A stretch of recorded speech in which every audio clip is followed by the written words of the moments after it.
Bonjour à vous, voici les corrections d'un exercice sur la fusion nucléaire. Et on va utiliser ce qu'on appelle le défaut de masse. Donc, dans le Soleil se trouve la réaction nucléaire suivante.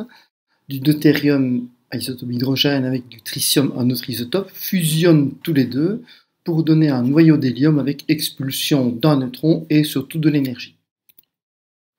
Voici l'équation de la réaction nucléaire. On vous demande à partir de cette équation, donc du deutérium plus du tritium donne de l'hélium avec éjection d'un neutron, on vous demande de donner quel est le dégagement d'énergie de cette réaction exprimé en mégaélectronvolts, donc en MEF. Entre l'énergie de départ et l'énergie finale, il y a une différence.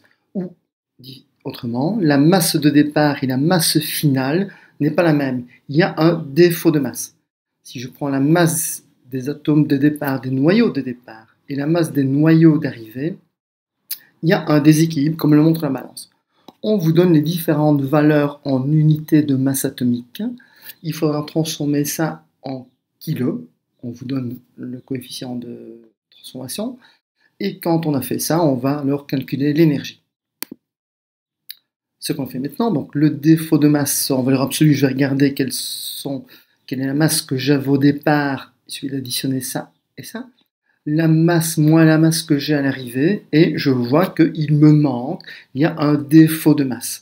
Ce défaut de masse en unité de masse atomique, si je le traduis en kilos, je prends le coefficient de conversion qui se trouve ici, et quand j'ai ce défaut de masse exprimé en kilos, je vais pouvoir calculer ce qu'on appelle l'énergie.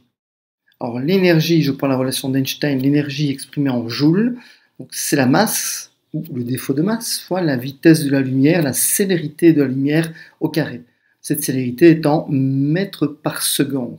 Une au carré, voici mon défaut de masse en kilos, j'obtiens donc une énergie en joules.